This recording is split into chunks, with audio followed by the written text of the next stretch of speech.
நீர் வளங்களும் நீர் பாதுகாப்பும் என்ற தலைப்பில் இன்று கற்பித்தல் நடவடிக்கைக்காக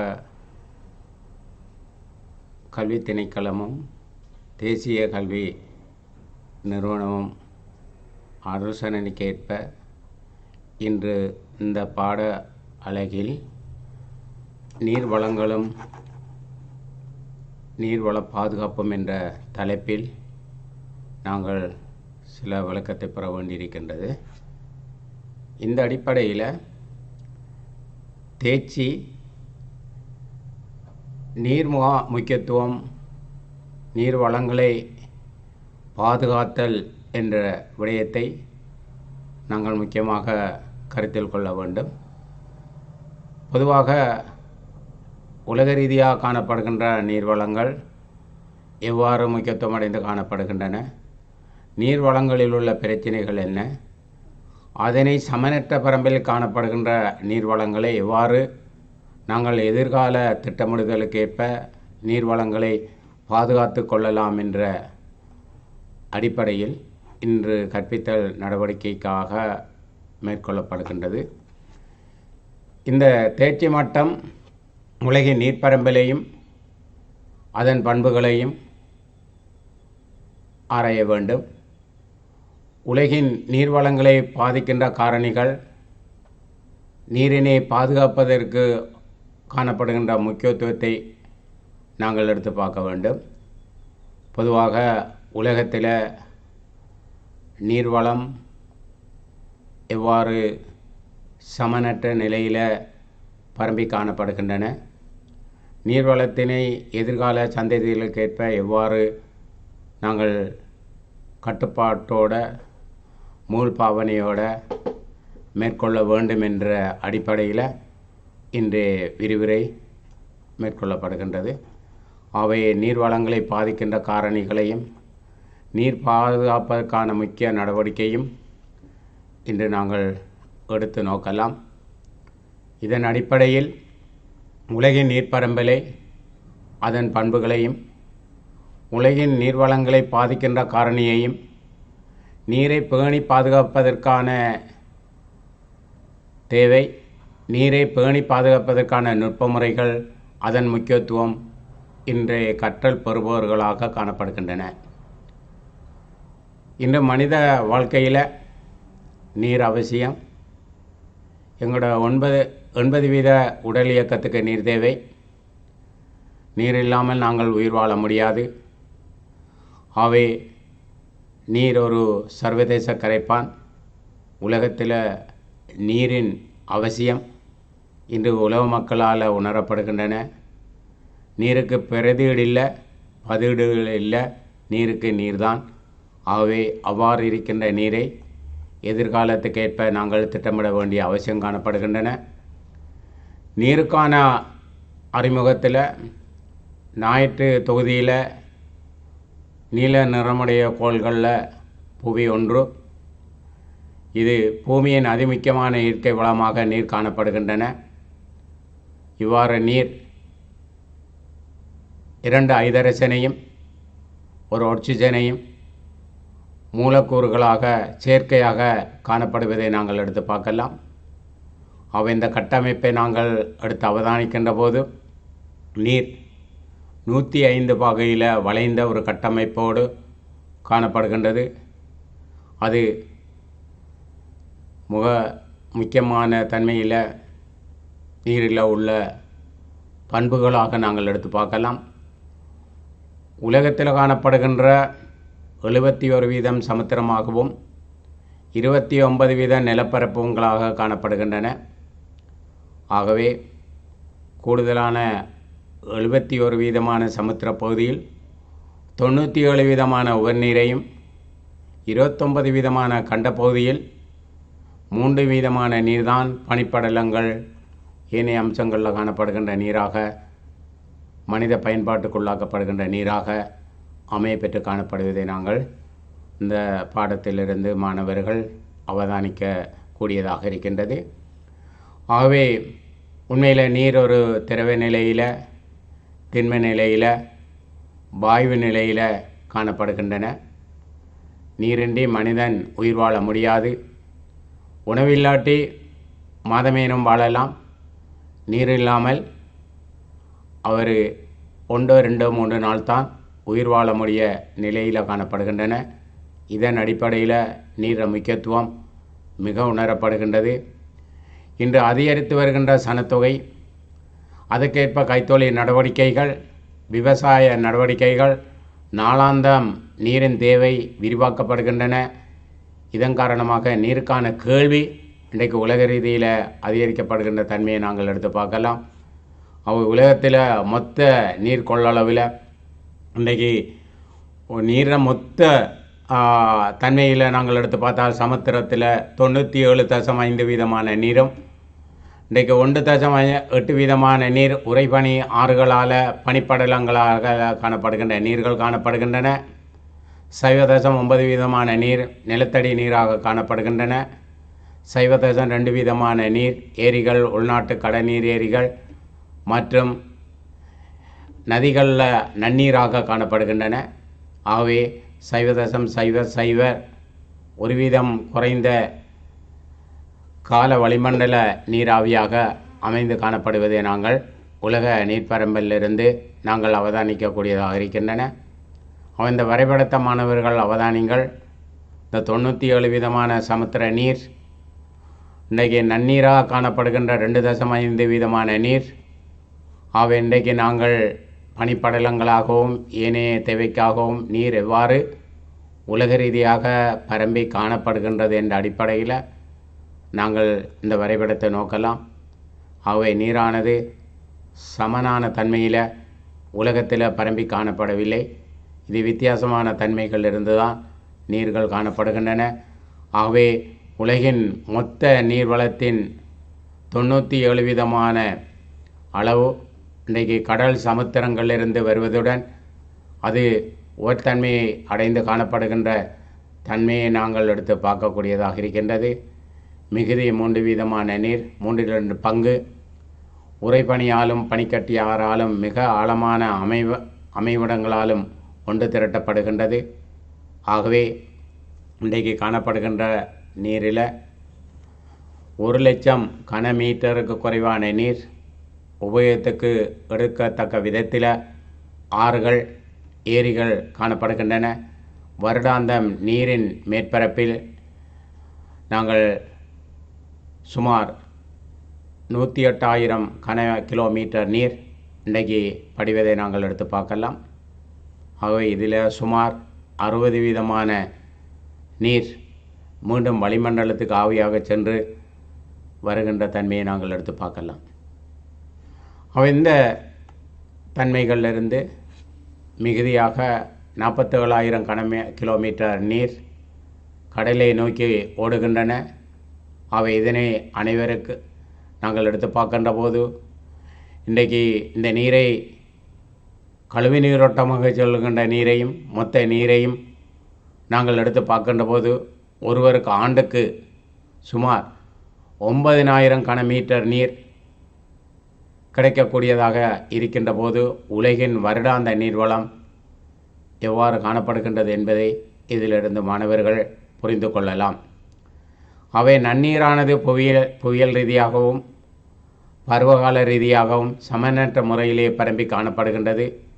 இந்நிலையில் மக்களது திறமையின்மை காரணமாக பெருமளவு நீர் இன்றைக்கு வீண்பிரயமாக்கப்படுகின்றது. ஒரு பிரதேசத்தின் மலைவீழ்ச்சியை, தரைத்தோற்றம், வெப்பநிலை, காற்றுக்கள் என்பன தீர்மானிக்கின்ற ஒரு அம்சமாக இருப்பதை நாங்கள் அடுத்து அவதானிக்கலாம். ஆகவே இன்று நாங்கள் எடுத்து பார்க்கின்ற போது இன்றைக்கு சில பிரதேசங்களில் அதிக மலைவீழ்ச்சி பெறுகின்றன, சில பிரதேசங்களில் குறைவான மலைவீழ்ச்சி கிடைக்கின்றன. பிரதேசத்துக்கு பிரதேசம் கிடைக்கின்ற மலைவீழ்ச்சியின் அளவினை பொறுத்து மத்திய கோட்டு பிரதேசம், கிழக்கிந்தியா தீவுகள், ஹாங்காங், அமேசான் என்பன இன்றைக்கு 2000 மில்லிமீட்டருக்கு மேல் மழைவீழ்ச்சி பெறுகின்றன. இடைவெப்ப வலய பிரதேசம் அதிக மழையை அனுபவிக்கின்றன. கனடா, இன்றைக்கு நாங்கள் மேற்கு ஐரோப்பியா, ஆஸ்திரேலியா, தென்கிழக்கு கரை 1000 தொடக்கம் 2000 மில்லிமீட்டர் வரையில் காணப்படுகின்றன. இன்றைக்கு நாங்கள் 250 மில்லிமீட்டர் மழையை பாலைவன பிரதேசங்களில், முனைவு பிரதேசங்களில் பெறுகின்றன. சஹரா பாலைவனம், தார் பாலைவனம், அட்ரகோமா கோபி பாலைவன பிரதேசங்கள்லையும் குறைந்த மழைவீழ்ச்சியை பார்க்கலாம்.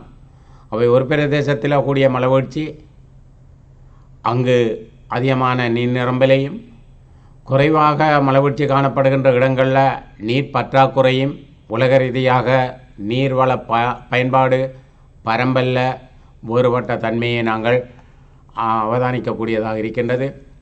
இந்த அடிப்படையில் நீர்வளத்தினை நாங்கள் 3 பிரதான வழிகளில் பயன்படுத்தலாம்.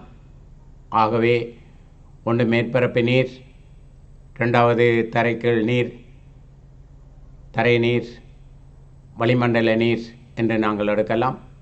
பெய்யப்படுகின்ற மழை நீர் பொதுவாக இங்கிருக்கின்ற தாவரங்கள் பல்வேறு விதமான புவியின் மேற்பரப்பில் தாவரங்களால் இடைமறைக்கப்பட்டு மழைநீர் பூமியை நோக்கி விழுகின்றன.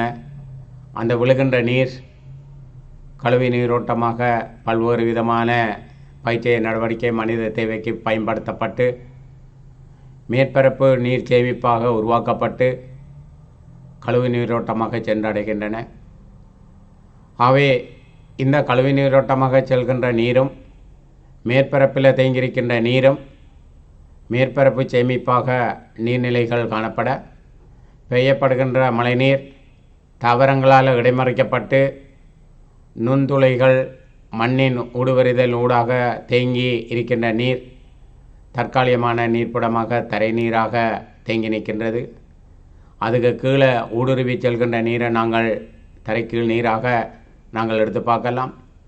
இவ்வாறு வளிமண்டல சுழற்சியின் காரணமாக ஏற்படுகின்ற வளிமண்டல நீர்.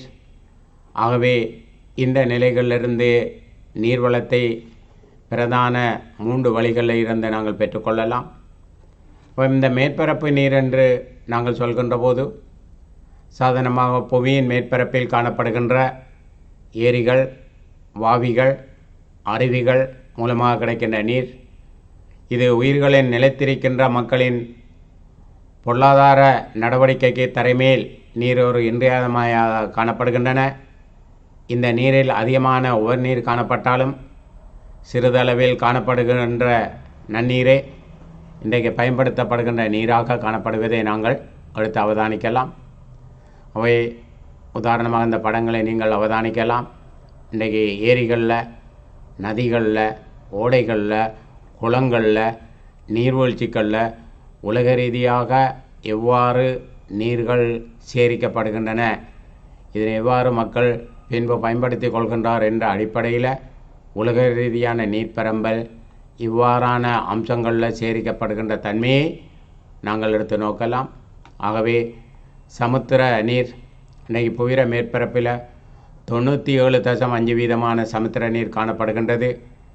இது இன்றைக்கு உண்மையாக பார்க்கின்ற போது சமுத்திர நீர் இன்றைக்கு ஒவ்வொரு நிலைகளில் மேற்பரப்புகளில் வேறுபட்டு அமைந்து காணப்படுகின்றன. ஆகவே இத்தகைய வேறுபாட்டினை பின்வரும் காரணிகள் அடிப்படையில் இருந்து நாங்கள் நோக்கலாம். 1 சமுத்திர நீரின் இரசாயன சேர்க்கை, 2 உவர்த்தன்மை, 3 வெப்பநிலை. இந்த படங்கள் ஊடாக அந்த சமுத்திர நீர் இரசாயன சேர்க்கைகள் வேறுபட்டு அமைந்து காணப்படுவதை நாங்கள் எடுத்து பார்க்கலாம்.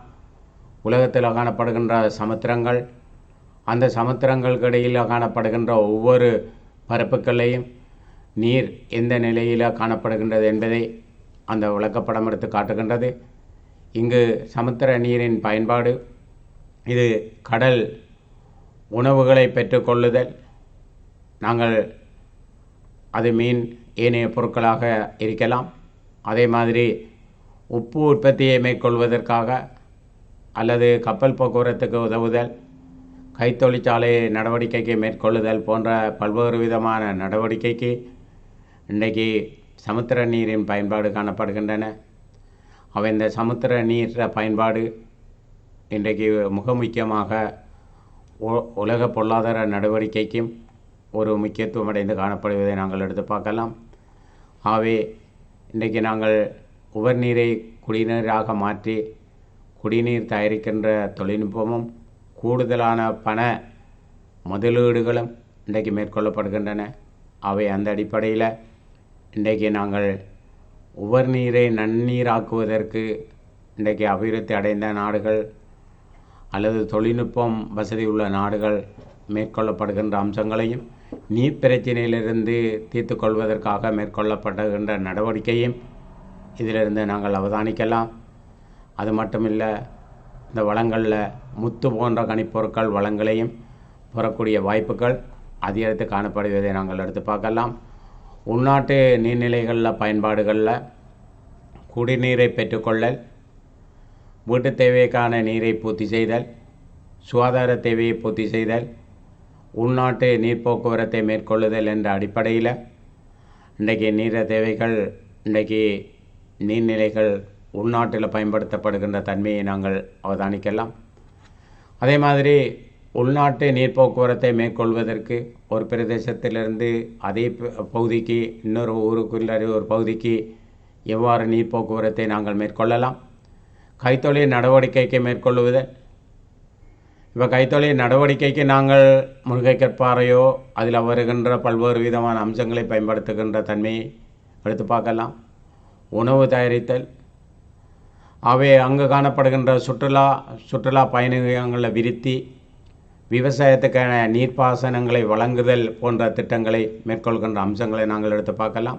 இந்த அடிப்படையில் உலக ரீதியாக நீர் வளங்கள், நீர் பாவிக்கின்ற தன்மையை நாங்கள் எடுத்து பார்க்கின்ற போது நாங்கள் 1990ஆம் ஆண்டிலிருந்து 2025ஆம் ஆண்டிலிருந்து இந்த கிராஃபை நாங்கள் அவதானித்தால் 25 வருடத்துக்கு 1925க்கும் 1920க்கு இடையில் எவ்வாறு அதிகரிக்கப்பட்டிருக்கின்றது நீர்ப்பாவனை. இது இன்றைக்கு 2025ஆம் ஆண்டு ஆகுகின்ற போது விவசாய நீர் எவ்வளோ அதிகரிக்கப்பட்டிருக்கின்றது, அவை இதிலிருந்து எங்களுக்கு விளங்குகின்றது. உலக நாடுகளிடையே கூடுதலான நீர் விவசாயத்துக்கு தான் பயன்படுத்தப்படுகின்றது. ஆகவே அடுத்த நடவடிக்கைகளில் வீட்டு தேவைகள் ஏனைய குடிநீராக பயன்படுத்தப்படுகின்ற அம்சங்களும் சனத்தொகை அதிகரிப்பின் காரணமாக கூடுதலான நீர் பயன்படுத்தப்படுகின்றன. கைத்தொழில் எந்த பொருளை உற்பத்தி செய்வதாக இருந்தாலும் சரி, எந்த பொருளை முடிவுப் பொருட்களாக்குவதாக இருந்தாலும் சரி, கைத்தொழிலுக்கும் இன்றைக்கு அதிக அளவான நீர் பயன்படுத்தப்படுகின்றன. இந்த அடிப்படையில் நீர பயன்பாடு உலக ரீதியாக வேறுபட்ட அளவுகளில் பயன்படுத்தப்படுவதும் இன்றைக்கு இது அதிகரிக்கப்படுகின்ற சனத்தொகை அதிகரிப்புக்கேற்ப நீர் பாவனையும் உலக ரீதியாக அதிகரிக்கப்படுகின்ற தன்மையை இதிலிருந்து நாங்கள் அவதானிக்கலாம். ஆகவே இவ்வாறு காணப்படுகின்ற நீர்த்தன்மையை நாங்கள் அவதானித்தோம். இன்று நாங்கள் இரண்டாவது நிலையை நாங்கள் எடுத்து பார்க்கின்ற போது தரை நீர், தரைக்கீழ் நீர் என்ற அடிப்படையான அம்சங்களை நாங்கள் எடுத்து அவதானிக்கப்படுகின்றது. அந்த அடிப்படையில் பெய்யப்படுகின்ற மழை நீர் புவியின் மேற்பரப்பை வந்தடைகின்ற போது அந்த பாறையில் உள்ள நுண்துளைகள், இழ அமைப்புகள், அங்கிருக்கின்ற பாறைகள் இருக்கின்ற பல்வேறு விதமான அமைப்புகள், இழ அமைப்புகள் போன்றவற்றின் ஊடாக நீர் கசிந்து நீங்கள் தரைக்கீழ் நீராக தரைக்குள் ஊடுருவி செல்கின்ற நீரைத்தான் தரைக்கீழ் நீர் என்று நாங்கள் சொல்லலாம். இது எந்த அளவு மழைவீழ்ச்சி கிடைக்கின்றதோ அந்த அளவுக்கு தரை நீர் சேமிப்பு ஒரு பிரதேசத்தில் அமைப்பெற்று காணப்படுவதை நாங்கள் எடுத்து அவதானிக்கலாம். ஆகவே நிலத்திர தன்மை, சாய்வு உள்ள தன்மை, அங்கிருக்கின்ற நுண்துளைகள் போன்ற பல்வேறு விதமான அம்சங்களை பொறுத்துத்தான் தரை நீர் சேமிக்கப்படுவதை நாங்கள் எடுத்து பார்க்கலாம். அவை இந்த அடிப்படையில் தரை நீர் ஒரு இடத்திர தன்மைக்கு இந்த தரை நீர் தீர்மானிக்கின்ற காரணிகளையும் நாங்கள் இந்த இடத்தில் அவதானிக்க வேண்டும். கிடைக்கின்ற மழை நீர் அளவு, நிலத்தின் சாய்விட தன்மை, ஆவியாகின்ற வீதம், நிலத்தின் ஊடுபடுகின்ற தன்மை, பிரதேசன் தாவர போர்வை, மண்வளம், பாறைகளின் தன்மை போன்ற காரணிகள் தரைநீரை தீர்மானிக்கின்ற காரணியாக இருக்கின்றது. ஒரு பிரதேசத்தில் பெய்யப்படுகின்ற மழைநீர் காலம், நேரம் போன்ற தன்மையை பொறுத்து அங்கு தரைநீர் சேமிப்பில் நீர் மேலதிகமும் நீர் பற்றாக்குறையும் ஏற்படுவதற்கு ஒரு காரணமாக இருக்கின்றது. நீர் மேலதிகம் ஏற்படுமாக இருந்தால் குறிப்பிட்ட நேரத்துக்குள்ள குறிப்பிட்ட அளவான மழை கிடைக்க வேண்டும். நீர் பற்றாக்குறை ஏற்படுமாக இருந்தால் குறிப்பிட்ட நேரத்துக்குள்ள குறைவான மழை வீழ்ச்சி கிடைக்க வேண்டும்.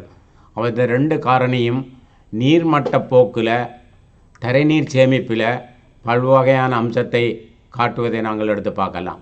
ஆகவே இந்த அடிப்படையில் இந்த கிடைக்கின்ற மழைநீர் அளவு நிலத்திர சாய்விட தன்மையை பொறுத்து, அந்த சாய்வுகள் இருக்கின்ற பாறை அம்சங்களை பொறுத்து தரைநீர் சேமிப்பு காணப்படுகின்றது.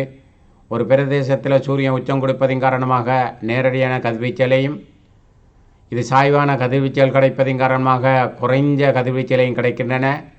கதிர்வீச்சல் தன்மையை பொறுத்து அங்கு ஆவியாக்க ஆவிர்ப்பு வீதங்கள் வேறுபட்டு காணப்படுகின்றன. மத்திய ஓட்டில் சூரியன் உச்சம் கொடுக்கின்ற பகுதியில் கூடுதலான ஆவியாக்கமும் சாய்வான பகுதிகளில் குறைந்த ஆவியாக்கம் நிகழ்கின்றன. ஆகவே நீர் சேமிப்பிலிருந்து ஆவியாக்கப்படுகின்ற போது அதிக அளவு நீர் பற்றாக்குறை ஏற்படுவதால் தரைநீர் சேமிப்பு குறைகின்றன. ஆகவே பிரதேசத்தின் தாவர தன்மையும் முக்கியமான அம்சமாக காணப்படுகின்றன. ஒரு பெய்யப்படுகின்ற மழைநீர் தாவரங்களால் இடைமறிக்கப்படுகின்றது. அவ்வாறு இடைமறிக்கப்பட்டு மெதுவாக நிலத்தின் மேல்பரப்புக்கு விடப்படுகின்றன. அவ்வாறு விடப்படுகின்ற நீர் மெதுவாக தரையில் ஊடுருவதற்கான சாத்தியக்கூறு நிகழ்கின்றன. அவரை தாவர போர்வையற்ற இடங்களில் வருகின்ற நீர்கள் கழுவு நீரோட்டமாக சென்றடைவதற்கு வீதம் அதிகரிக்கப்படுகின்றன. ஆகவே கூடுதலான நீரை நாங்கள் நிலத்துக்கு கீழே அனுப்பக்கூடிய சாத்தியம் தாவர போர்வைகளும் பூண்டுகளும் இருக்கின்ற பிரதேசத்தில் அதிகமான தரை நீரை சேமிக்கக்கூடிய வாய்ப்புகள் ஏற்படுகின்றன அல்லது தீர்மானிக்கின்ற காரணியாக இருக்கின்றன. அடுத்த விடயத்தை நாங்கள் எடுத்து பார்க்கின்ற போது இந்த நிலத்தில் ஊடுருவுகின்ற தன்மைகள் பாறைகளின் தன்மையை பொறுத்து வேறுபடுகின்றன. மணல் எவ்வளவு நீரை நாங்கள் ஊற்றுகின்ற போதும் அந்த மணல் நீர் உள்ளுக்கு நீரை செலுத்தக்கூடிய தன்மையில் இருக்கின்றது. ஒரு வன்மையான பாறையில் நீரை நாங்கள் ஊற்றுகின்ற போது வழிந்தோடக்கூடிய தன்மையில் காணப்படுகின்றது. அவை களிமண்ணில் குறிப்பிட்ட நேரத்துக்கு பிறகு நீர் தேங்கி இருக்கக்கூடிய தன்மையில் இருக்கின்றது. மண்ட அமைப்பு ஊடுவடிதல் தன்மையை கூட்டி குறைக்கக்கூடிய தன்மையில் இருக்கின்றன. பாறைகளில் மேற்பரப்பில் இருக்கின்ற மூட்டுக்கள் பிளவுகள் அங்கே மண்ட தன்மையில் ஊடுவருகின்ற தன்மையை அதிகரிக்கக்கூடிய வாய்ப்பை உருவாக்கி கொள்கின்றன. இந்த அடிப்படையில் ஊடுவடிதல் மிக முக்கியமான ஒரு அம்சமாக தரைநீர் சேமிப்பில் தீர்மானிக்கின்ற ஒரு காரணியாக அமையப்பெற்று காணப்படுகின்றது. அது மட்டுமல்ல, அந்த பிரதேசத்தில் மண்பலம் களிமண்ணோடு இருக்கின்றதா அல்லது அங்கே இருக்கின்ற கபில நிற மண்ணா, அங்கே இருக்கின்ற தரைநீர் சேமிப்புக்கு சாதகமான மண்ணா, அந்த மண்ணை பொறுத்து தான் அந்த நீர் சேமிப்பில் மண்ணில் பற்றி கொள்கின்ற அந்த சவர் நீர், அடுத்தது நாங்கள் மைத்திலை கவர்ச்சி நீர், ஈர்ப்பு நீர் எந்த அளவில் மண்ணில் நிற்கின்றது சேமிக்கப்படுகின்றது என்ற திறனை பொறுத்து அங்கு நாங்கள் தரைநீர் அளவினை கட்டுப்படுத்தலாம். பாறைகள் என்ன வகையான மூட்டுக்களை கொண்டிருக்கின்றன, மென்பாறையாக இருக்கின்றதா மண்பாறையாக இருக்கின்றதா, அங்கு இருக்கின்ற பாறைகளின் தன்மையை பொறுத்து தரைநீர் சேமிப்பு மிக முக்கியமான ஒரு அம்சமாக அமையப்பெற்று காணப்படுவதை நாங்கள் எடுத்து பார்க்கலாம். இந்த அடிப்படையில் இன்றைக்கு தரைகள் நீர் எப்பொழுதும் பாறைப்படைகளிடையே அசைந்து செல்கின்ற தன்மையை நாங்கள் எடுத்து பார்க்கலாம். ஆகவே இது உண்மையில் இப்போ சுண்ணாம்பு பிரதேசங்கள் உள்ள பிரதேசங்களை நீங்கள் எடுத்து பார்த்தீங்களென்றால் அந்த நீர் சுண்ணாம்பு பிரதேசத்துக்குள்ளே இருந்து ஒரு தரைக்கீழ் நீர் ஆறாக ஓடிக்கொண்டிருக்கின்ற அம்சங்களை நாங்கள் எடுத்து பார்க்கலாம். ஆகவே ஒரு ஆழமற்ற கிணறுகளின் மூலம் நீரை பெற்றுக்கொள்கின்ற பிரதேசங்கள் எதிர்கொள்ளும் பிரதான பிரச்சனைகள் இன்றைக்கு ஒரு முக்கியமான அம்சமாக இருக்கின்றன. வறட்சி காலங்களில் அப்பிரதேசத்தின் நீர்மட்டம் கீழிறங்கி செல்வதும் அக்கிணறுகள் வற்றி விடுகின்றன. அந்த அடிப்படையில் நாங்கள் எடுத்து பார்க்கின்ற போது நீரை நாங்கள் பெற்றுக்கொள்கின்ற தன்மையை நாங்கள் எடுத்து பார்த்தால் இந்த நீர் எவ்வாறு சொன்னால், ஒன்று வறட்சி காலங்களில் நீர்மட்டம் குறைகின்றன, மழை பெய்கின்ற காலங்களில் நீர்மட்டம் கொடுக்கின்றன. இந்த ஏற்றத்தாழ்வான அம்சங்கள் இன்றைக்கு நீரை நாங்கள் கிணறுகளிலூடாக பெறுகின்ற போது பல்வகையான மாற்றங்களை நாங்கள் அவதானிக்கலாம். இன்னும் சில பிரதேசங்களில் தரைநீர் உவர்த்தன்மையையும் பெற்று வருகின்றன. என்றால் கரையோரத்தில் இருக்கின்ற தரைநீரை பெறுகின்ற போது கூடுதலான ஆழத்தில் நாங்கள் அந்த நீரை நாங்கள் வெளியேற்றினால் அங்கே தரைநீர் உவர்த்தன்மை அடைவது ஆழங்கூடுவது மட்டுமல்ல, வயது முதிர்ந்த கிணறுகள் குப்பை கூலம் கொட்டுவதால் இரசாயன கனிமங்கள் நிலத்தில் சேர்க்கப்படுவதன் காரணமாக கூடுதலான நீரை நாங்கள் மணித்தியாலத்துக்குள் அல்லது நாளாந்தம் கூடுதலான நீரை நுகர்ச்சிக்குள்ளாக்கப்படுவதன் காரணமாக இன்றைக்கு பல்வகையான தாக்கங்கள் ஏற்படுகின்றன. ஆகவே இந்த தன்மைகளில் இருந்தும் நீர் உடுவடிதல் பல்வேறு விதமான தாக்கத்தை ஏற்படுத்துவதை நாங்கள் இந்த தன்மையிலிருந்து மாணவர்கள் அவதானித்து கொள்ளலாம். ஆகவே இந்த சுண்ணாம்பு கற்பாறைகளில் காணப்படுகின்ற நுண்ணலைகள் வெடிப்புகள் என்பவற்றினூடாக நீரானது கீழ்நோக்கி பொசிந்து இன்றைக்கு தரை நீரில் உட்போகவிடா பாறையை அடைந்ததும் இங்கு பல்வேறு வகையான நோக்கத்துக்குள்ளாக்கப்படுகின்றன. அவை நீர்ப்படுக்கை எவ்வாறு அங்கு சேகரிக்கப்படுகின்றன, தரை நீர் அளவு எவ்வாறு காணப்படுகின்றன, இதன் தன்மைகள் என்ன என்பதை பற்றித்தான் இந்த விரிவுரையில் முக்கியமாக அம்சமாக காணப்படுகின்றது. ஆகவே பொதுவாக நீர் தாங்கும் படுக்கையை மேல் 3 வலயங்கள் காணப்படுகின்றன. ஒன்று காற்றூட்டல் வலயம், இது வழி நிரம்பிய நுண்துளைகள் வெடிப்புகள் என்பவற்றை கொண்ட மேற்படையாக காணப்படுகின்றன. இது மேற்பரப்பு நீரை தரைங்கீழ் ஊடுபடுகின்ற தன்மையாக நாங்கள் எடுத்து நோக்கலாம். அந்த நிரம்பு நீர் வலயம் என்று சொல்லப்படுகின்ற வலயம் இதை பொதுவாக நாங்கள் எடுத்து பார்க்கலாம். ஒரு பிரதேசத்தில் தரைக்கீழ் நீர் எவ்வளவு உச்சக்கட்டத்தில் தேங்கி நிற்குமோ அது நிரம்பல் நீர் வலயம் என்று நாங்கள் சொல்லலாம். ஆகவே வித்தியாசமான கிணறு ஏண்ட கிணத்தையும் வீண்ட கிணத்தையும் நாங்கள் எடுத்து பார்த்தால் அது ஜனவரி மாதம் இருக்கின்ற நீர் அளவுக்கும் ஜூலை மாதம் இருக்கின்ற நீர் அளவுக்கும் இடையில் வேறுபட்ட தன்மையோட நீர்ப்பீடம் அமைந்து காணப்படும். வீண்ட கிணத்துக்கும் ஏண்ட கிணத்துக்கும் இடையில் ஜனவரி மாதத்தில் வேறுபாடு அமைந்து காணப்படலாம். அவை ஜூலை மாதமும் வேறுபட்டு அமைந்து காணப்படலாம். இந்த 2 மாதங்களுக்கு இடையே 2 வேறுபட்ட கிணறுகளில் நீர்ப்பீடங்கள் மாறுபட்ட தன்மையோடு செல்வதை அங்கு பெய்யப்படுகின்ற நீர் வளையத்தினை பொறுத்து அந்த நீரை நாங்கள் அதாவது நீர் மட்டம் கூடி குறைஞ்சிருப்பதை நாங்கள் அவதானிக்கலாம். ஆகவே இவ்வாறு அதிகமான நிலைகளில் நீர்மட்டம் குறைந்து காணப்பட்டு அந்த வருடத்தில் குறைந்த மழைவீழ்ச்சி ஏற்பட்டால் அங்கு வறட்சியான ஒரு காலநிலை நிலவக்கூடிய தன்மையை தோற்றுவிக்கின்றது. ஆகவே இந்த அடிப்படையான நிரம்பு நீர்வலயங்களையும் இடைவிட்ட நிரம்பு நீர்வலயங்களையும் வித்தியாசமான கிணறுகள் தரையிலிருந்து நீரை பெறுகின்ற போது மாற்றங்களை நாங்கள் அவதானிக்கக்கூடியதாக இருக்கின்றது. ஆகவே வறட்சி பருவத்தில் நீர்மட்டம் இம்மட்டத்தை இடைவிட்ட நீர் வலயம் என்றும் நாங்கள் அழைக்கலாம். ஆகவே இந்த தன்மைகளிலிருந்து நாங்கள் அவதானிக்கலாம். தரை நீர் இருக்கின்ற நீரானது இயற்கை தரையின் மேல் பாய்கின்ற போது தேங்குகின்ற போது அதனை ஊற்றுக்கள் என்று நாங்கள் சொல்லலாம். இந்த ஊற்றுக்களை நாங்கள் எடுத்து பார்க்கின்ற போது பள்ள ஊற்றுக்கள், அதே மாதிரி சாய் ஊற்றுக்கள், வெப்ப ஊற்றுக்கள், அது கொதிநீர் ஊற்றுக்கள் என்று நாங்கள் சொல்லலாம்.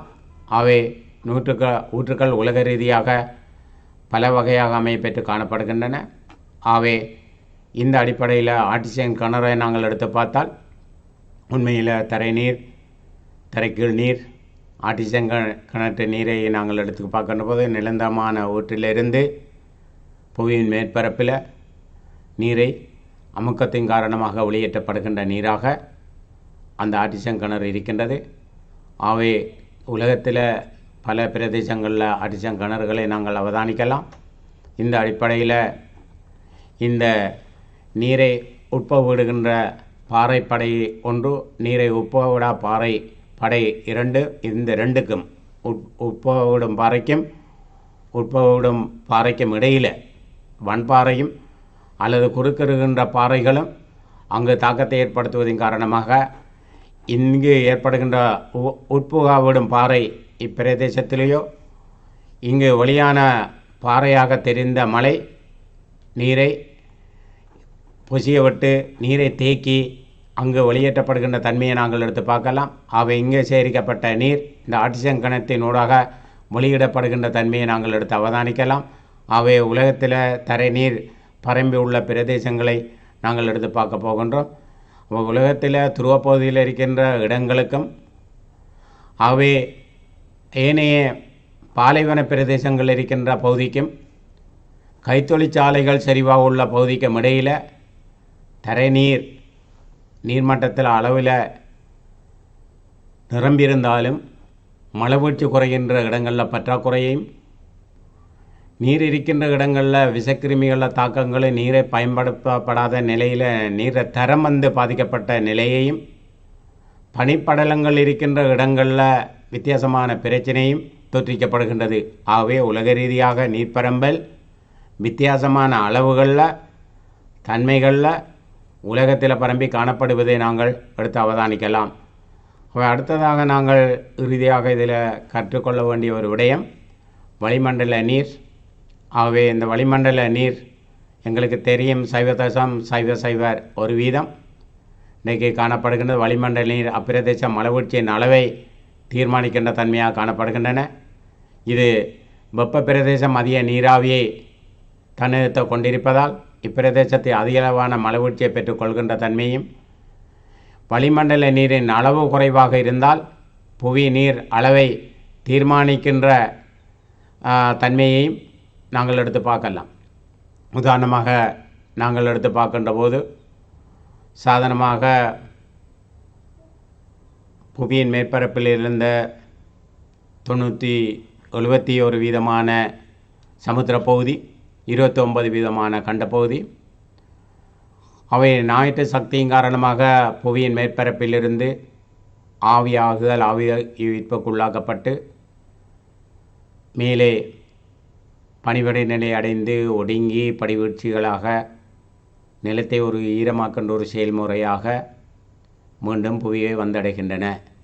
இதை நாங்கள் சுருக்கமாக நீரியல் வட்டமாக கருதினாலும் இவ்வாறான சுழற்சி முறைக்கு உள்ளாக்கப்படுவதன் காரணமாக அங்கு எவ்வளவு ஆவியீர்ப்பு நிகழ்கின்றதோ அந்த ஆவியீர்ப்புக்கு ஏற்ப இங்கு படிவீழ்ச்சிகளும் நீண்டகால ரீதியில் தீர்மானிக்கப்படுகின்றன. அப்போ ஆவியீர்ப்பில் இங்கே வந்து பாதிப்பு ஏற்படுகின்ற போது இங்கே படிவீழ்ச்சியிலையும் அந்த பாதிப்பை கொண்டிருக்கின்றன. அவை படிவீழ்ச்சி குறைகின்ற போது தரைநீர் மட்டத்தில் பாதிப்பை நாங்கள் அவதானிக்கக்கூடியதாக இருக்கின்றது. அவை இந்த அடிப்படையான தன்மைகளில் இருந்து அம்சங்களில் இருந்து உலகத்தில் இன்றைக்கு அதிகரித்து வருகின்ற நீரை பயன்பாடு, சாதனமாக நீரை பயன்பாடு என்று நாங்கள் சொல்கின்ற போது சாதனமாக நாங்கள் கையால் உடைகளை துவைத்தத்திற்கும் அல்லது கழுவுகின்ற போது ஏற்படுகின்ற நீர் அளவுட செலவு, நாங்கள் இயந்திரத்தின் மூலமாக அதனை கழுவுகின்ற போது ஏற்படுகின்ற நீரை செலவுக்கும் இடையில் வேறுபாடான தன்மையை நாங்கள் அவதானிக்கலாம். இந்த அடிப்படையில் நீர் இன்றைக்கு நவீன தொழில்நுட்பத்தினூடாக தரப்பட்ட முன்னேற்றத்தின் காரணமாக அதிகளவான நீரை பயன்பாடு செலவுகள் அதிகரிக்கப்படுகின்றது. சனத்தொகை அதிகரிப்புக்கேற்ப நீர் அளவும் வீண்பிரயமும் உலக ரீதியாக இன்றைக்கு அதிகரிக்கப்படுகின்ற தன்மையை நாங்கள் எடுத்து பார்க்கலாம். அவை அதிகரித்து செல்கின்ற சனத்தொகை தேவையான உணவு உற்பத்தியையும் நிறைவு செய்ய வேண்டியிருக்கின்றது. இந்த உணவு உற்பத்தியை சரிவாக மேற்கொள்ளப்படுகின்ற போது அந்த நீரை பயன்பாடும் நீரை தேவையும் உலக ரீதியாக அதிகரிக்கப்படுகின்ற தன்மையை நாங்கள் எடுத்து பார்க்கலாம். அவை இந்த அடிப்படையில் நீர் இன்றைக்கு எங்களுக்கு வளிமண்டலத்தினூடாக உதாரணமாக நாங்கள் இதை விரிவாக பார்த்தால் உண்மையில் ஞாயிற்று சக்தியின் காரணமாக புகிற மேற்பரப்பில் இருந்த கட்புலனாகின்ற தன்மையிலிருந்து கட்புலனாக வடிவில் மேலெழுகின்றன. அவ்வாறு மேலெழுகின்ற ஆவியாக்கம் 29% கண்டப்பகுதியிலுமிருந்து 16% ஆவியாக்கம் நிகழ்ந்து அது பனிபடை நிலை அடைந்து அங்கு ஒடுங்கி படிவீழ்ச்சியாக கிடைக்கின்ற போது அந்த படிவீழ்ச்சியில் அந்த 16% படிவீழ்ச்சி நிகழ்ந்த கண்ட பகுதிக்கு 23 வீதமான படிவீழ்ச்சியும், இந்த 71 வீதமாக இருந்த சமுத்திர பகுதியில் ஆவியாக்கம் நிகழ்கின்ற போது 84 வீதமான ஆவியாக்கம் நிகழ்த்தப்பட்டன. படிவீழ்ச்சியாக கிடைக்கின்ற போது 77 வீதமான படிவீழ்ச்சியும் கிடைந்தன. ஆகவே அந்த 23 வீதமான கண்ட பகுதியில் ஏற்பட்ட படிவீழ்ச்சி பல்வேறு விதமான மனித தேவைகள், விவசாய நடவடிக்கை அனைத்துக்கும் பயன்படுத்தப்பட்டு 7 வீதமான நீர் கழிவு நீரோட்டமாக சமுத்திரத்துக்கு சென்றடைகின்றன. இவ்வாறு சென்றடைகின்ற நீரைத்தான் நாங்கள் கழிவு நீரோட்டம் என்று சொல்கின்றோம். ஆகவே இந்த 23லிருந்து 7 வீதத்தை கழித்தால் 16, அந்த 7ம் 77 போய் சேருகின்றது கடலில் கழிவு நீரோட்டமாக. அந்த 77ஓட 7ஐயும் சேர்த்தால் 84. இதை நீண்ட கால ரீதியில் சமப்படுத்தப்பட வேண்டும். அப்பான் அந்த நீர் சமநிலை சரியாக பேணக்கூடியதாக இருக்கின்றது. அவை ஒரு பிரதேசத்தில் இருக்கின்ற நீர் சமநிலையும் ஒரு பிரதேசத்தில் இருக்கின்ற வெப்ப சமநிலைக்கும் இடையில் இந்த நீர் சேமிப்பிலே வளிமண்டல இயக்கத்தில் எவ்வாறு நீர் வளிமண்டல நீர் இன்றைக்கு ஒரு இயக்க தன்மையை கொண்டு காணப்படுகின்றது என்பதை நாங்கள் இந்த உதாரணங்கள் இருந்து அவதானிக்கலாம். ஆகவே நீரில் இருக்கின்ற பண்புகள், தூய நீரில் இருக்கின்ற பண்புகள் நாங்கள் எடுத்து அவதானிக்கக்கூடியதாக இருக்கின்றது. ஆகவே அந்த நீரில் இருக்கின்ற சுவை, நிறம், மனம், அங்கு நீரை நீங்கள் எடுத்து பார்த்தால் எவ்வகையான தன்மையோட தூய நீரைக்கும் மாசு கலந்த நீருக்கும் இடையில் இந்த சுவை ஏனைய அம்சங்களில் மாற்றங்கள் இருக்கின்றது. அவை தூய நீரில் அவ்வாறு இல்லை. அதே மாதிரி நீரென்று சொல்லுகின்ற போது நீரில் கொதிநிலை இருக்கின்றன, அதே மாதிரி உறைநிலை இருக்கின்றன, நீரில் வெப்பநிலை இருக்கின்றன. இவ்வாறான பண்புகள் நீரில் இருக்கின்றது. அவை இந்த அசேதன சேதன பதார்த்தங்கள் இந்த நீரில் காணப்படுகின்ற போது நீரில் குறிப்பிட்ட அளவில் பதார்த்தங்களில் தன்மைகளில் மாற்றங்கள் ஏற்படுகின்ற போது நீரை தரம் வந்து பாதிப்பு அடைகின்றன.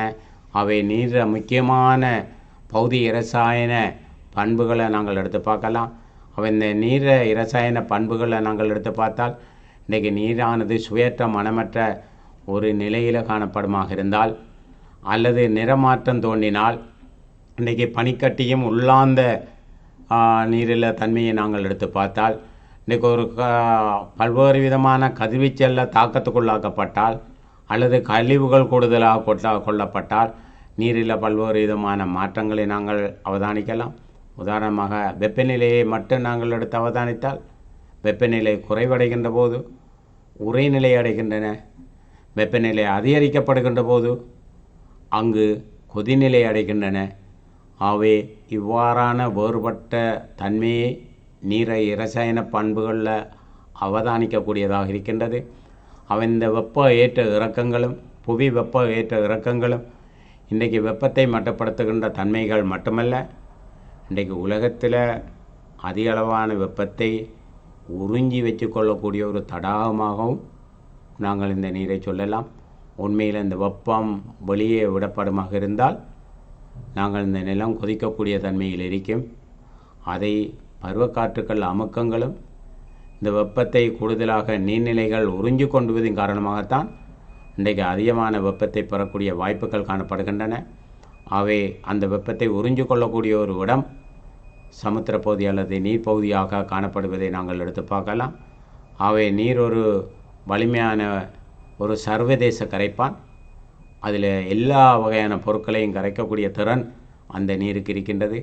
கடினமான பொருட்களையும் மென்மையான பொருட்களையும் விரைவாகவும் மெதுவாகவும் கரைக்கக்கூடிய திறன் காணப்படுகின்றன.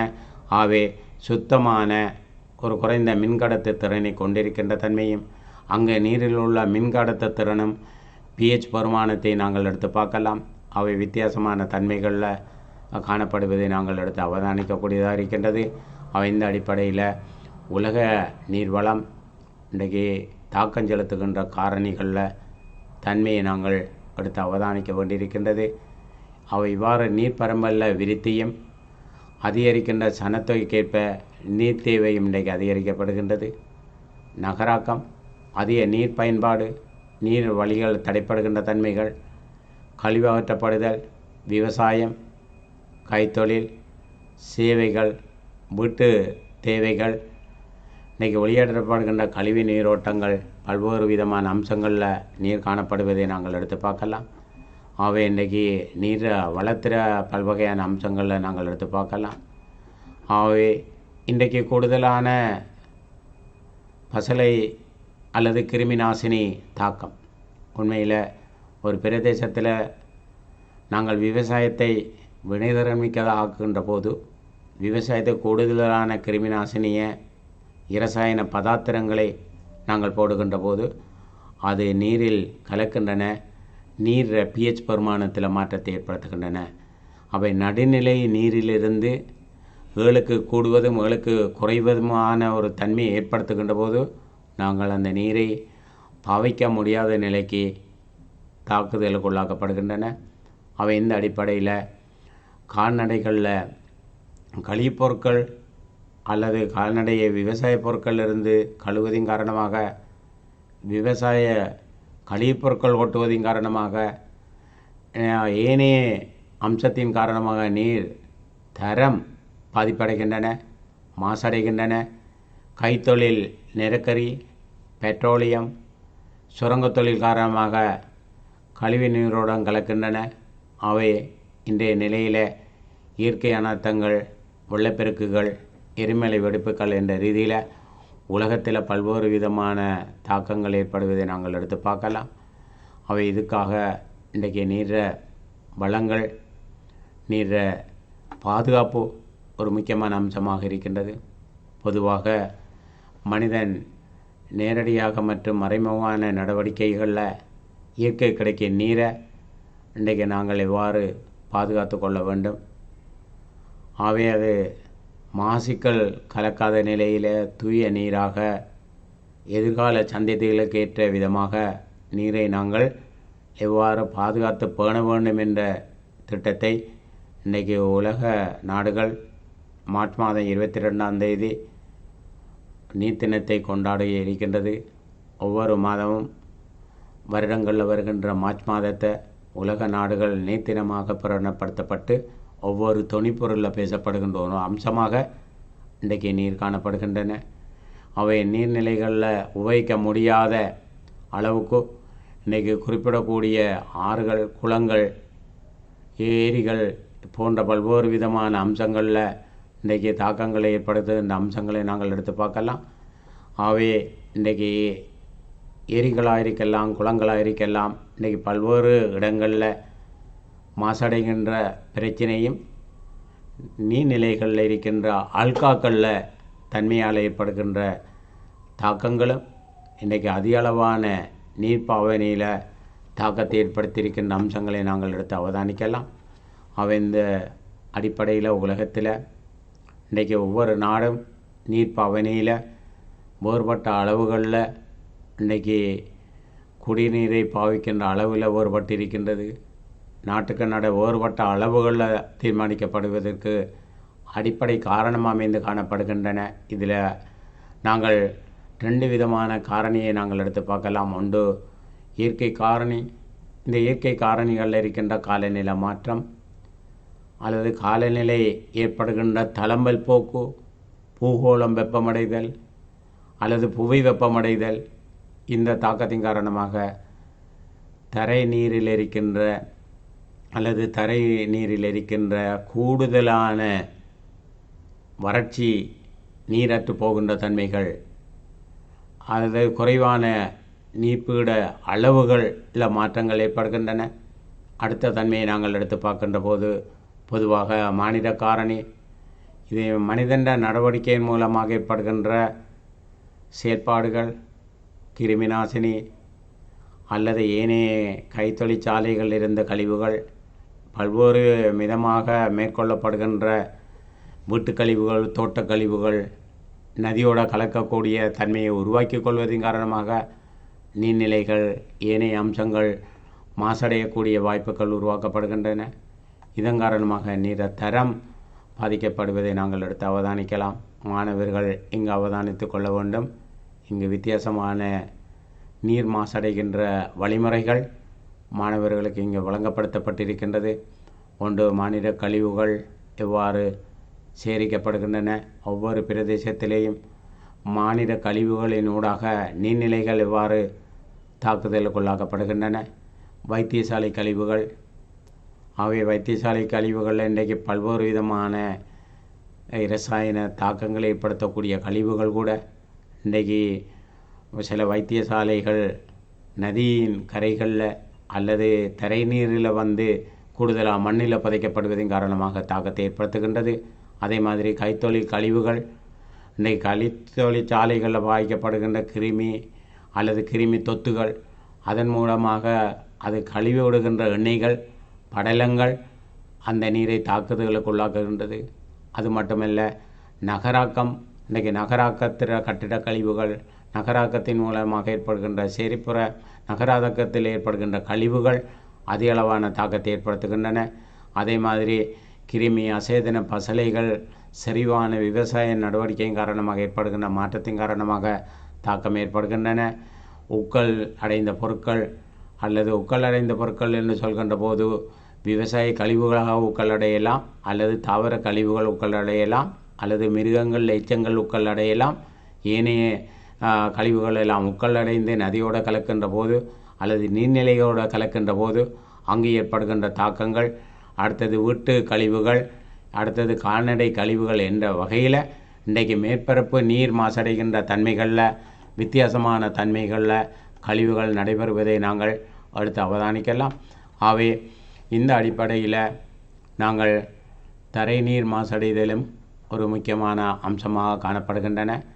ஆகவே இந்த மாசடைந்த மேற்பரப்பு நீரானது ஒரு ஏன்ற ஒரு கணத்தையும் பீன்ற கணத்தையும் நாங்கள் எடுத்துக்கொண்டால், ஏக்கும் பீக்கும் இடையில் இருக்கின்ற மண்டத்தன்மை, அங்கிருக்கின்ற இளமைப்பு, பாறைகளின் தன்மை, அங்கிருக்கின்ற தாவர போர்வைகள் போன்ற தன்மை ஒரு தரைக்கு அளவை நிர்ணயிக்கின்ற காரணியாக இருந்தாலும், அங்கிருக்கின்ற மானிட செயல்பாடு ஏனைய அம்சங்கள் அந்த தரை நீரில் தரைக்கீழ் நீரில் எவ்வாறான மாசுக்களை அடையலாம் என்ற நிலைமையை நாங்கள் சற்று அவதானிக்கலாம். மாணவர்களை இங்கு அவதானியர்கள் தங்களோட வளவு எல்லையில் வீடொன்றை நாங்கள் அமைக்கின்ற போது எங்களோட வீட்டில் இருக்கின்ற கிணத்துக்கும் எங்களோட வீட்டுற மலசல கூடத்துக்குமான தூரத்தை தான் நாங்கள் கவனிக்கும் ஒழிய, இன்னொரு வேற வீட்டுக்கும் அல்லது மலசல கூடத்துக்கும் அல்லது கிணத்துக்கும் எங்களோட மலசல கூடத்துக்கும் உரிய தூரத்தை நாங்கள் கவனிக்கவில்லை. அவை இதால் குறிப்பிட்ட தூரம் இல்லாவிட்டால் அந்த மலக்கழிவுகள் பாறைகளில் தன்மையை பொறுத்து இன்னொருவர் தரைக்கீழ் நீரில் செல்வாக்கு செலுத்தக்கூடிய அளவுக்கு மாசுக்களை அடையக்கூடிய தாக்கத்தை ஏற்படுத்துகின்றன. ஆகவே மாரி காலத்தில் ஏற்படுகின்ற மாசுக்களுக்கும் வெப்ப காலத்தில் ஏற்படுகின்ற மாசுக்களுக்கும் இடையில் வேறுபட்ட தன்மைகளை நாங்கள் எடுத்து அவதானிக்கலாம். ஆகவே இந்த அடிப்படையில் நகரப்புற கழிவுகள் எந்த நிலையில் மாசுக்கள் அடைய வைக்கின்றன, அவை அங்கே நகரப்புறங்களில் இருக்கின்ற ஆறுகள் குறைவாக இருக்கலாம். சில பிரதேசங்களில் அவை அங்கே இருக்கின்ற ஆறுகள் குறைந்த நிலையில் நீரை கழிவு நீரோட்டத்தை கொண்டு செல்கின்ற போது மனித கழிவுகளையும் கூடுதலாக போடப்படுகின்ற போது அந்த இடம் துர்நாற்றம் வீசுகின்றன. அவை அந்த நீர் பாவிக்க முடியாத அளவுக்கு மாசடைந்து காணப்படுகின்றன. இவ்வாறு தரை நீரிற பாவனைகள் கூட இன்றைக்கு ஆழம் கூடுகின்ற போது தரை நீரை நாங்கள் கூடுதலாக பெறுவதற்காக ஆழம் கூடுதலாக நாங்கள் நிலத்தை தோன்றி அல்லது தொலைவிட்டு கூடுதலான ஆழத்தினை நீரை பெறுகின்ற போது தரை நீரை பாதிப்பு ஏற்படுகின்றன. இந்த தரை நீர் பாதிப்பு ஏற்படுவதன் காரணமாக உவர்நீர் பிரச்சனை ஏற்படுகின்றன. அது மட்டுமல்ல, முதுமையான கிணறுகள், குப்பை கூலங்கள் வீசப்படுவதால் ஏனைய பறவைகள் உயிரின எச்சங்கள் அங்கு விழுவதின் காரணமாக அங்கு கூடுதலான நீர்கள் சவர் நீராகவும் உவர் நீராகவும் மாசுக்கள் கலந்த நிலையில் நீர் தரமற்ற நிலைக்குள்ளாக்கப்படுவது ஏற்படுவதை நாங்கள் அவதானிக்கலாம். ஆகவே தொழிற்சாலை கழிவுகள், உதாரணமாக அங்கு வருகின்ற கழிவு துணிகள் அல்லது சாயங்கள் அல்லது பேப்பர் சீட் பதனிடுகின்ற தொழிற்சாலைகள் அல்லது வைக்கோலை காகிதமாக செய்கின்ற தொழிற்சாலைகள் கழிவு எல்லாத்தையும் நிலத்துக்குள் அனுப்புவதின் காரணமாக நிலம் மாசடைந்தால் அங்கு தரை நீரிலேயும் அந்த மாசுக்கள் கலந்து தாக்கத்தை ஏற்படுத்துகின்றன. இதன் காரணமாக தரைக்கீழ் நீர் எண்ணெய் படலங்களாகவும் கிருமி பசலை pH பெருமானங்களில் ஏற்படுகின்ற செறிவான நடவடிக்கையின் காரணமாகவும் அந்த நீர் பல வகையான மாற்றங்களுக்கு உள்ளாக்கப்படுவதை நாங்கள் எடுத்து பார்க்கலாம். இது எண்ணெய், இரசாயனம் ஆகவே நதிகள் காணப்படுகின்ற இடங்கள். இந்த படத்தை நீங்கள் அவதானிக்கலாம்.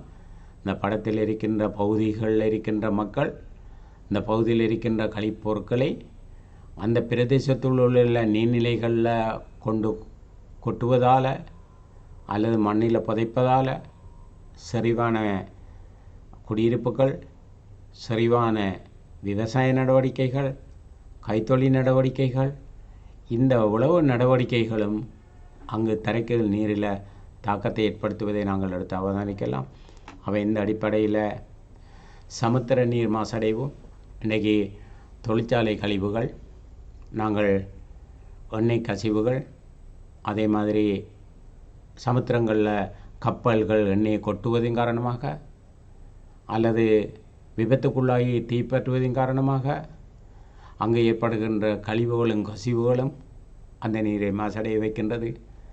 குப்பை குளங்கள் கொட்டுவது, கடலில் கூடுதலான நீங்கள் பார்க்கலாம், கடற்கரையோரத்தை நாங்கள் சுத்தமாக வைப்பதற்கான திட்டங்கள் மேற்கொள்ளப்பட்டிருக்கின்றது. அநேகமான பிரதேசங்களில் கடற்கரையோரங்களில் கூடுதலான குப்பைகள் கொட்டப்படுகின்றன. அவை கதிரியக்க கழிவுகள் அல்லது இரசாயன கைத்தொழில் அம்சத்தின் மூலமாக கழிவுகள், அண்மையில் பாவிக்க முடியாத பஸ்களை கூட கொண்டு போய் கடலுக்குள்ளே தாக்கின்றார்கள். இவ்வாறான விஷயங்களை நாங்கள் எடுத்து பார்க்கின்ற போது கூடுதலான பொருட்களை, கழிப்பொருட்களை, அணுசக்தி பரிசோதனைகள் எல்லாம் கடலில் மேற்கொள்ளப்படுவதன் காரணமாக சமுத்திர நீர் மாசடைகின்றன. அவை இவ்வாறு மாசடைவதன் காரணமாக பல்வேறு விதமான பிரச்சனைகள் தோற்றுவிக்கப்படுகின்றது. அவை இந்த எதிர்கால சந்ததிகளையும் எதிர்கால நீருக்கு ஏற்படுகின்ற அச்சுறுத்தலையும் மையமாக கொண்டு எதிர்காலத்தில் மேற்பரப்பு நீரையும் தரைக்கீழ் நீரையும் தரை நீர் வளத்தையும் பாதுகாத்து கொள்வதற்கான முகாமைத்துவ திட்டத்தை மேற்கொள்ள வேண்டும். அதனை விருத்தி செய்ய வேண்டும். மாசடைதலை தடுக்க வேண்டும். எதிர்கால சேமிப்பை ஊக்கப்படுத்துவதற்கான திட்டத்தை, வீண் விரயத்தை நாங்கள் மேற்கொள்ள வேண்டும். உதாரணமாக வீண் விரயம் என்று சொல்கின்ற போது நாங்கள் கூடுதலாக நாங்கள் பாவிக்கின்ற மலசல கூடங்களில் இருக்கின்ற நீர் வெளியேற்றம் அல்லது நாங்கள் பாவிக்கின்ற நீரில் ஏற்படுகின்ற பல்வேறு உடைவுகள் இன்றைக்கு தாக்கத்தை ஏற்படுத்துகின்றன. அவை இந்த அடிப்படையில் நீர் பாதுகாப்பின் போது கருத்தில் கொள்ள வேண்டிய இரு முக்கியமான அம்சங்கள் நாங்கள் அவதானிக்க வேண்டும். இதில் ஒன்று, அதிகரிக்க நீரின் கேள்வியை பூர்த்தி செய்கின்ற வகையில் நீர் விநியோகத்தை நாங்கள் பேண வேண்டும். அடுத்த அம்சத்தை நாங்கள் எடுத்து பார்க்கலாம். உண்மையில் நீரின் தரத்தை பேணுதல், விருத்தி செய்தல் போன்ற விடயங்களை நாங்கள் எடுத்து பார்க்கலாம். நீரை பேணி பாதுகாப்பதற்கான அவசியம் இன்றைக்கு ஒவ்வொரு நீர்த்துளிய நுகர்விலையும் முடியுமான அளவு சிக்கனத்தை ஏற்படுத்தி கொள்ள வேண்டும். அதாவது சில நேரம் நீர் வழிந்தோடும், அதாவது நீர் சப்ளையாக நாங்கள் நீரை பாவிக்கின்ற போது அல்லது பாதைகளில் இருக்கின்ற நீர் விநியோகத்தில் ஏற்படுகின்ற பழுதின் காரணமாக வீண்விரயம் ஏற்படும். அல்லது வீட்டு டாங்கில் இருந்த நீர்கள் வெளியேற்றப்படுகின்ற போது ஏற்படுகின்ற பாதிப்புகள் இன்றைக்கு அதிகளவான தன்மையில் ஏற்படுது. எங்களுக்கு மழை நீர் கிடைக்கின்ற போது சேமிக்க வேண்டும். அந்த மழை நீரை நாங்கள் வறட்சியான காலங்கள் இருக்கின்ற போது பாதுகாத்து கொள்ளலாம். ஆகவே வீட்டு கழிவுகள், திண்ம கழிவுகள், ஏனைய கழிவுகள், சந்தை கழிவுகள் நீர்நிலைகளில் செல்லாமல் பாதுகாத்து கொள்ள வேண்டும். அவை இந்த அடிப்படையில் நாங்கள் எடுத்து பார்க்கின்ற மிக முக்கியமான அம்சம், இன்றைக்கு நீர்நிலைகள் சார்ந்த இன்றைக்கு மக்களை கொண்டு அந்நீர்நிலைகள் அரச சாரணையும் பாதுகாக்க வேண்டும். ஆகவே மக்களை விழிப்புணர்வை ஏற்படுத்தி கொள்ள வேண்டும். கிணறுகளையும் மலைசால கூடங்கள் அருகில் அமைப்பதை தவிர்த்து கொள்ள வேண்டும். அது சொந்த ஒரு இடத்தில் அமைகின்ற பக்கத்து அருகாமையில் இருக்கின்ற மலைச்சார கூடத்தையும் கிணத்தையும் கவனத்தில் கொண்டு அமைத்து கொள்ள வேண்டும். அந்த சட்ட திட்டத்தை சரியான முறையில் கடைப்பிடிக்க வேண்டும். அது மட்டுமில்லை, நீர்நிலைகளில் வண்டப்படிவுகள் படியாது பாதுகாக்க வேண்டும். ஏனென்று சொன்னால் கூடுதலான வாவிகள் நீர்நிலைகளில் வண்டப்படிவுகள் நடைபெற்றால் அருகாமையில் இருக்கின்ற கிணறு ஊற்றுக்கள் பாதிக்கப்படுகின்றது. அவை அவ்வாறான நீர்கள் ஊடுருவி அந்த கிணத்துல ஊற்றுக்களில் ஏற்பட்டு நீர்மட்டத்தை அதிகரிக்கக்கூடிய வாய்ப்பை இந்த வண்டல் படிவுகள் தடை செய்கின்றன. அவை ஒரு பிரதேசத்தில் இருக்கின்ற தரை நீர் மட்டத்தை, தரைகீழ் மட்டத்தை நாங்கள் அதிகரிக்க வேண்டுமாக இருந்தால் நாங்கள் நிலைக்குத்தான கிணத்தை அமைக்கின்ற போது மீள்கிழங்குகளை, கிடையான கிழங்குகளை, மீள் பள்ளங்களை நாங்கள் உருவாக்கி கொள்ளலாம். வீட்டு தோட்டங்களில் இருக்கின்ற தென்னங்காணிகளில் அல்லது வீட்டு பவனியில் இருக்கின்ற வெற்று காணிகளில், பள்ளங்களில் மழை நீரை நாங்கள் சேமிக்க வேண்டும். அவ்வாறு சேமித்தால் தரை நீரும் எங்களோட மண் வளமும் சிறப்பாக காணப்படும். அது மட்டுமல்ல, பெய்யப்படுகின்ற மழை நீரை நாங்கள் கூரைக்கு மேலே வருகின்ற வழிஞ்சோடுகின்ற மழை நீரை குழாயினூடாக பெரியொரு டாங்கியை நிலத்தில் வைத்து கொண்டு அந்த நீரை சேமித்து அதனை நாங்கள் பயன்படுத்த வேண்டும். அவை பெய்யப்படுகின்ற மழை நீரை நாங்கள் கழிவு நீரோட்டமாக கடலுக்கு, கால்வாய்க்கு சென்றடையாமல் எங்களோட வெட்டுக்காணிகளை சேர்த்து அதன் மூலமாக தரைநீர் சேமிப்போட நீர் வளத்தை பாதுகாக்கக்கூடிய முகாமைத்துவ திட்டத்தை நாங்கள் மேற்கொள்ள வேண்டும். அவை இந்த அடிப்படையில் தாவரங்களுக்கு சொட்டு நீர்ப்பாசன முறைகள் அமுல்படுத்த வேண்டும். அவை நாங்கள் கூடுதலாக நீரை வீண்விரயம் செய்கின்றோம். வீட்டுத் தோட்டம் என்ற ரீதியில், பொழுதுபோக்குன்ற ரீதியில் அந்த நீரை வீண்விரயம் செய்யாமல் எதிர்கால சந்ததிகளுக்கு ஏற்ற விதமாக நீரை நாங்கள் திட்டமிட்டு அமைத்து கொள்ள வேண்டும். இந்த அடிப்படையிலான் உலக ரீதியான நீர் பரம்பல், நீரில் ஏற்படுகின்ற பிரச்சினைகளை இந்த 13 ஆண்டு மாணவர்களுக்கு கற்பித்தல் நோக்கம். இந்த நீரை, எங்களோட சூழலில் காணப்படுகின்ற நீரை எவ்வாறு நாங்கள் பாதுகாத்து எதிர்காலத்தில் அந்த நீரை நாங்கள் எவ்வாறு திட்டமிட்டு முகாமைத்துவப்படுத்தலாம் என்ற அடிப்படையில் நாங்கள் விழிப்புணர்வையும் ஏற்படுத்தி கொள்ள வேண்டும். ஆகவே உலகத்தில் அநேகமான நாடுகள் நீருக்கான பிரச்சினையில், நீருக்கான போட்டியில் இன்றைக்கு உலக நாடுகள் தவித்து கொண்டிருக்கின்றது. அவை இந்த அடிப்படையில் நீர்வளத்தை பேணி பாதுகாக்க வேண்டிய மிக அவசியம் காணப்படுகின்றது. இந்த அடிப்படையான தன்மையை வைத்து கொண்டு தான் இதுவரையில் எடுக்கப்பட்ட கற்பித்தல் நடவடிக்கை காணப்படுகின்றது. இதற்காக மாணவர்கள் இவ்வளவு நேரம் இந்த சொல்லப்பட்ட பாடங்களில் சொல்லப்பட்ட விரிவான கருத்தை கவனத்தில் கொண்டு மீட்டலை விரைவாகவும் தெளிவாகவும் செய்து நீங்கள் உங்களை தயார்படுத்தி கொள்ள வேண்டும் என்ற நிலையில் மாணவர்களுக்கு வணக்கம் சொல்லி விடைபெறுகின்றேன்.